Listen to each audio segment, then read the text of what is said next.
जय श्री राम, जय श्री राम। आज मैं आपको गणेश जी का पूजन शास्त्रीय विधि से और सरल तरीके से कैसे कर सकते हैं या करवा सकते हैं ये बताने जा रहा हूँ। आप इसे ध्यान से सुने। आप स्नान इत्यादि करके, शुद्ध वस्त्र इत्यादि पहन करके, मस्तक में तिलक, शिखा बंधन इत्यादि करके गणेश जी के सामने बैठ जाएं और पूजन की सामग्री रख लें और दीपक का प्रज्वलन करें, दीप जलाएं, क्योंकि दीप कर्म का साक्षी होता है। दीपक जला करके आप देव स्मरण करके और हाथ में जल लेकर के संकल्प करें कि मैं फलाने गोत्र का फलाना व्यक्ति गणेश जी की प्रसन्नता के लिए आज गणपति पूजन करने जा रहा हूँ। ये संकल्प करके और आप भूमि आसन विधि, दिग्रक्षण, दीप स्थापन, भैरव नमस्कार, दीपक का पूजन सूक्ष्म रूप से आप कर लीजिए। इसके उपरांत आप अगर चाहते हैं तो जैसे गणेश स्मरण, वरुण का स्मरण, ध्यान या सूक्ष्म पूजन, इसके उपरांत मातृका पूजन, नांदी श्राद्ध के लिए पितरों का ध्यान पूजन, नवग्रह पूजन या पूजन नहीं तो इनका ध्यान करके और आप रक्षा सूत्र बांधें। ब्राह्मण हाथ में रक्षा सूत्र बंधवाएं और यजमान को भी बांध दे।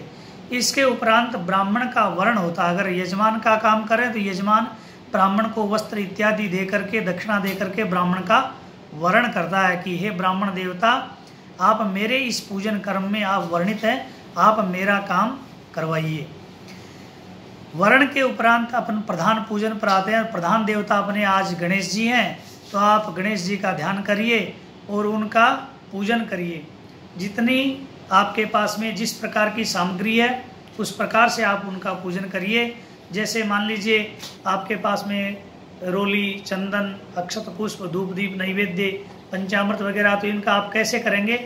आप सबसे पहले गणेश जी को स्नान करवाइए। स्नान करवाने के लिए पैर धोइए, हाथ धोइए, आचमन के लिए जल दीजिए और स्नान के लिए 4 बार जल इस प्रकार से दिया जाता है कि सबसे पहले आप जल छोड़ करके आप गणेश जी के पैर धोइए, हाथों में अर्घ दान करिए, मुख में आचमन दीजिए और स्नान करवाइए। स्नान करवाने के बाद में यदि आपके पास में पंचामृत है, पंचामृत में दूध, दही, घी, शहद और चीनी, ये 5 चीज़ें हैं। अगर पृथक पृथक अलग अलग है तो आप पृथक स्नान करवा सकते हैं, पृथक नहीं तो आप एक पात्र में 5 को मिला लीजिए, दूध, दही, घी, शहद और शर्करा। अब आप इनको यही इनका कर्म है, इसी क्रम से आप इनको स्नान करवाइए। जैसे पहले दूध से स्नान करवा दिया, फिर थोड़ा जल दे दिया, फिर दही से, फिर घी से, शहद से और शर्करा से, चीनी से। इनके मध्य मध्य आप जल से भी स्नान करवा सकते हैं। इसके उपरांत पंचामृत मिला हुआ है तो उस पंचामृत से आप स्नान करवा दीजिए। उसके बाद में जल से यदि आप अभिषेक करते हैं तो गणेश जी को दुर्वा समर्पण करके और श्रृंगी इत्यादि से गणपति अथर्व शीर्ष या गणेश जी का कोई ध्यान पूजन ओम गंग गणपते नमः इस मंत्र से अभिषेक कर सकते हैं। अभिषेक के बाद में वापस आप शुद्ध जल से स्नान करवा दीजिए। स्नान करवाने के बाद में वस्त्र, यज्ञोपवीत, आचमन, चंदन, रोली, अक्षत, पुष्प, धूप, दीप, ये सब करके आप अबीर, गुलाल, सिंदूर और सुगंधी द्रव्य हो तो इत्र इत्यादि आप समर्पण कर दीजिए। इसके उपरांत आप गणेश जी को विशेष रूप से दुर्वा समर्पित की जाती है। विशेष दुर्वा तो आप दुर्वा चढ़ाइए और लाजा से भी गणेश जी बहुत प्रसन्न होते हैं, लाजा चढ़ाइए। और यदि आपके पास में मोदक हैं तो मोदक से गणेश जी विशेष प्रसन्न होते हैं। कई लोग तो सहस्र मोदक, 1000 मोदक भी समर्पित करते हैं। तो जितनी आपके पास में 2, 5, 11, 21 जो भी लड्डू है, मोदक है, तो वो समर्पित कीजिए, भोग लगाइए।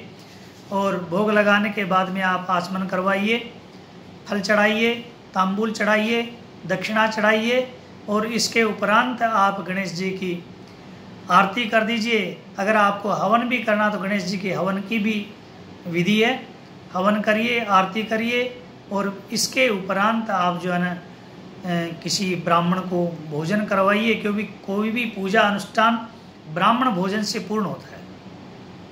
यदि ये सुविधा आपके पास में नहीं है तो किसी मंदिर में आप जो है ना एक प्रसाद भेंट कर दीजिए, या गाय को भी आप खिला सकते हैं। ये करके आप गणेश जी से प्रार्थना करें, और इस प्रकार से प्रार्थना करने के उपरांत अंतिम में किसी भी पूजा में 3 बार विष्णु भगवान का स्मरण लिखा है। आप जहाँ पूजा करते हैं तो अंतिम में आप प्रार्थना करके ओम विष्णवे नमः, ओम विष्णवे नमः, ओम विष्णवे नमः कह करके अपने पूजन को गणेश जी महाराज को समर्पित कर दीजिए। और जहाँ बैठ करके आप जिस आसन पर बैठ करके पूजा कर रहे हैं, आसन को भूमि को स्पर्श करके मस्तक में आप लगाइए, और उठ करके ब्राह्मणों को, बड़े बुजुर्गों को प्रणाम कीजिए। इस विधि से यदि आप पूजन करते हैं तो आपको पूजा करने का संपूर्ण फल आपको प्राप्त होगा। जय श्री राम, जय श्री राम।